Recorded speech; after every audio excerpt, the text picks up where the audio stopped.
So I've kind of turned over a new leaf. I've been doing a lot of things recently, a lot of experimentation and stuff. So I figured I would keep doing that. Now, what I want to do, what I've been doing a lot of lately is these ACOs, these guys right here. They're a lot of fun to use because I can knock out, a full-fledged painting. I mean, it is a painting regardless of its size, super fast. I mean, this takes a few minutes. I mean, if I'm talking and I'm experimenting and doing things, it usually takes time. But if I don't, I'm not goofing as much and I'm paying attention to what I'm doing, I can get this done in a few minutes. It's a nice feature for me because I can put out a lot of artwork very fast. That's still of good quality in my opinion. So I got a bunch of stuff. I wanted to share that with y'all so you can see that my experience is always, those experiments and stuff, that's just who I am. I'm always trying new things. So all very inexpensive things. The plan was I want to start selling artwork again. It's been a long time since I sold any artwork. And I want to try to, just sell some art.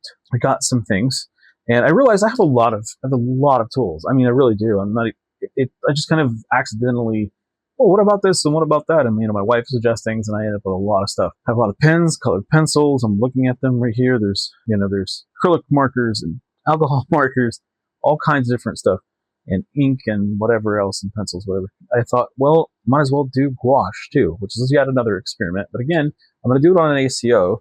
This is a watercolor cardstock, which I was doing them by hand. I have a video where I showed you how I cut them by hand.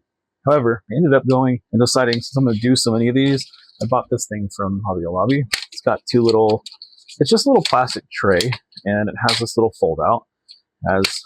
This folds out too, so you can measure your paper, right? Stuff your paper in there, scores it real quick and cuts it. These little blades in here they're retractable. First off, you can't cut yourself by accident. You have to push down as you're cutting, which is a nice feature. And it was really inexpensive, I felt. When you're buying, if you go online and you buy a set of Strathmore ACOs, I think it was like $13 for 25 of them. I understand. It's a company, they make money. That's not what I'm saying. I'm saying for me, I don't like spending that kind of money on stuff when it's really, really inexpensive to buy this and buy whatever kind of, especially because it's specialized paper. In my case, I have a lot of different kinds of things that I use, like markers and pencils and paint, oil paint, acrylic paint. And now I'm going to try gouache. I've never done that before. And so I end up with a lot of different kinds of paper. As of recently, let me say, that thing that I just showed you, the little cutter, I did this stack of cards in a few minutes, just chilling with my wife. My wife and I were just watching TV, relaxing, cutting up cards while we were doing it. Took no time. It's worth the investment if you plan to make custom size paper, or if you want to do ACOs, or ATCs, or however you want to think of them. These are artist card editions and originals, which are basically the baseball card size. I thought, well, I have all this paper, might as well do that. Instead of making this is sketch paper, I don't use this for anything other than drawing, and I forgot I even had that in the stack. So I have this B Company watercolor paper. This is not bad paper. It's 140-pound paper. It's really nicely textured. It does the job. I don't think you need to spend more money than for what I do. It does the job. It will buckle if you put a lot of water on it, but if you're using like the ACOs, this size card, it doesn't tend to want to buckle, especially when it's taped down, which I bought this tape from Hobby Lobby as well, because I decided I wanted to really try to sell some stuff on eBay. And so I really want to start selling art again. It's been a long time since I sold anything. And I've never sold anything for a lot of money. I did sell something for like $75. It was a small painting. It's hard to get people to buy really big pieces. And I've mentioned this before. In the beginning, when you don't have any sales, which starting up a store again, I have no sales. I'm doing eBay again. And my wife does eBay for other things. And I didn't want to mix my art in there. We did do that once. And it just felt like it cheapens the art, if you will. Kind of makes the buyer think like, oh, it's just something she has that she found, or maybe something she doesn't care about, or whatever. You know what I mean? Like, it doesn't seem like it has that same quality behind it. And I didn't do any kind of certificate of authenticity. It was just a quick sketch. I wasn't really even planning on selling them. And I thought, well, I'll just throw them up there and see what happens. And a few of them did sell. And I was like, okay, well, maybe I could do this again. The cover is missing. This is a Strathmore Bristol vellum. It is very, very nice paper, very toothy, really great. It's great for color pencil. And this is the cancer recycled.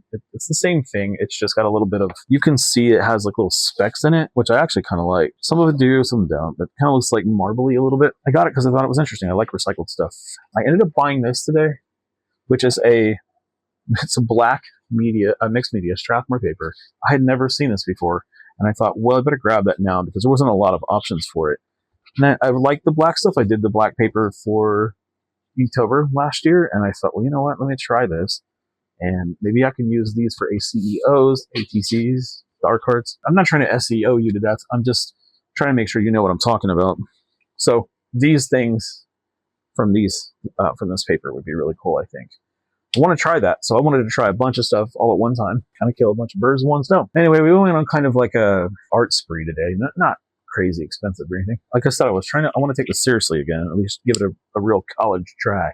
All right, so I ended up buying this Hobby Lobby brush, which I was thinking, it says it's for acrylic oil and watercolor, and the bristles, I don't know if I would say it's strong enough for oil. It might be, but nonetheless, I was actually planning on using it for watercolor because I only have a fat watercolor brush. I have this guy, this big fat Winsor Newton, Cotman. This is a number 10, and it's a huge round. So this huge round doesn't work very well on this huge card. Not for the water. It would be too much water at one time, I think, and it would cause it to kind of buckle up a little too much, I think. Anyway, so we went to Michael's and we had a discount. Well, we actually had like some credit there, so we figured why not. And these were all on clearance. This is a Princeton, and from my understanding, Princeton is good stuff. So I didn't want to pass it up. We got these. This is a short filberts. It's a huge brush. This is good for oils. This feels more like a hog hair kind of a thing. Not saying that's what it is. It's probably synthetic. I don't know for sure. But it feels more like my Mimic Hog brushes. It's nice. And then I saw these Artist Loft ones too, and I know their Artist Loft isn't really top of the line or anything, but I thought it was kind of fun because these are Artist Loft like little watercolor. These are supposed to be watercolor brushes, but they're silver. I don't know if you can see that. They're silver. I thought that was cool. Anyway, all this stuff is really inexpensive, and we had a credit, so figure why not. And then I saw these, which are also Princeton. They're different ones. I don't know. This is sort of they have different names for them. Yeah, they call this. This is the Lunar Blender, it looks more like a filbert. The bristles are really nice and firm for as small as they are too. It's really nice. So I got 4 of them. I'm going to use all of this stuff. All of this is going to be used to paint on these things. I figured it would be cool to kind of try different brush types and sizes, because usually what I do when I paint impressionists, like I use an 8x10 canvas or 11x14 or something like that. Use one brush, usually like an 8, somewhere around there. Either a flat or bright or whatever, and then or a filbert. It just depends on my mood. They all give very different results. Like if you use a filbert and you try to like roll, if I do like straight strokes with it and stuff, it'll kind of curve a little bit, which is nice. I mean, obviously it's pretty, when you paint, that's what it's going to do.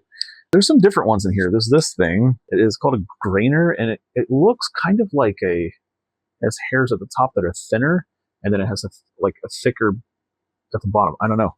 I've never seen that before or heard the name. There's, a filbert grainer. It's the same thing. It's got like little thin hairs at the top. It's really cool. I'm interested to see how they're going to behave. And then, like I said, I got these 2 silver ones, and I got this one. Yeah. So I got 4 of the Princeton brushes, and got this the other day. I have had that gouache set for a few days, a couple weeks maybe, now that I'm thinking about it.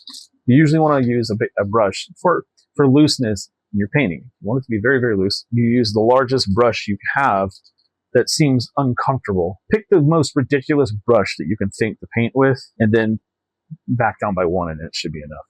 As in, like, for me, I feel like for an art card, this is the right size brush to impressionist paint on this size card. That's just my thought.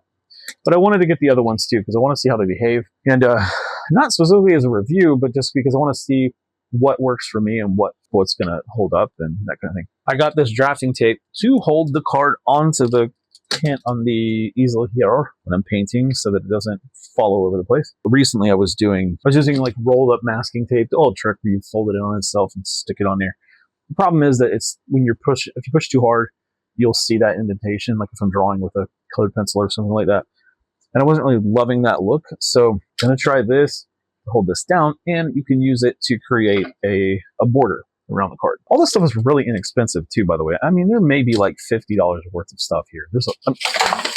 I'm always drawing something. Bought this as well from Hobby Lobby. Now, I know I have this thing, but I got this because sometimes my wife and I have to be out for a long time in the car, and I'm just sitting there like a fool, and I got this so that I can draw on the go. I can slap these little ATCs in here. I could do that if I wanted to, and then just draw on it. Or, you know, I could very easily just tape it to this acrylic board like I do this one, and then just draw on this, paint on this, whatever.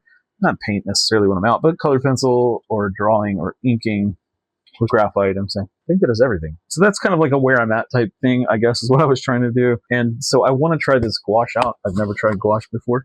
I want to see, I've heard that it's sort of kind of the best thing for illustration. It gives you the look and feel of an acrylic, but also the mixability of a watercolor. So the reactivation of a watercolor as well. The whole point of this is that this thing will allow me to cut cards to whatever size I need, and I don't have to pay a ridiculous premium for them, and I can use any kind of paper I'd like, including that black mixed media paper, which is really cool, I thought, and I want to see how this all turns out. I'm going to try to challenge myself to paint, I don't know, 30 of them, maybe 10 in a set, maybe do like, I don't know, sharks or something, and then do flowers, or I have no idea what I'm going to do just yet, but I want to kind of force myself into like a little bubble for a little while, just to focus on different kind of media, doing different, same kind of subject, and just experimenting basically and seeing what happens. Stay curious, my friends. I also got this workable fixative. I forgot to mention this.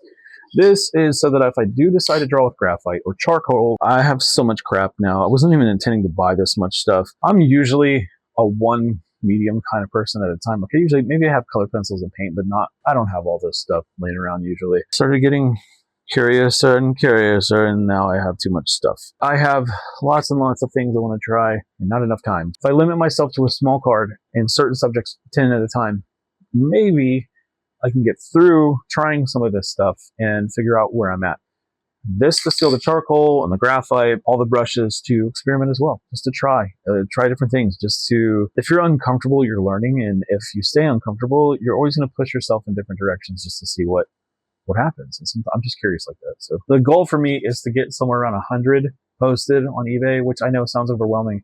However, these are really easy to do if I just sit here and draw instead of I may not do them all on video because, or I may not talk over them like I usually do because, well, it takes time to edit all these videos, and it takes time for me to talk and draw. So I may just blitz through as many as I can, maybe just do an aftermath. I draw 10 sharks and be like, hey, this is what I drew, and then or paint or whatever. I just want to get some stuff done, some stuff posted, and really try to take this art thing seriously for a while and see if I can get some sales going again.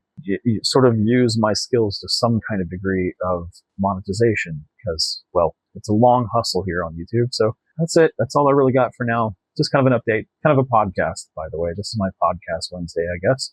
Some absurdly speaking stuff. Yes, what am I talking about? Well, where I'm at right now. And this is where I'm at. I don't know what I'm doing exactly just yet, but I have an idea of what I want to do. And this thing is cool because I could set it up with a bunch at once, but you know, it's going to make a mess if I do too many.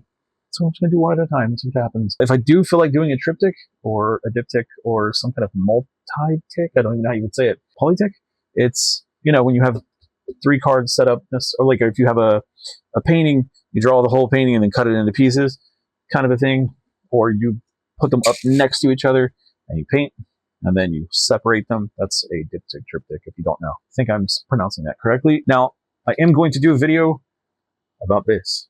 If you'd like to see me fail forward, I will catch you on that one. Peace.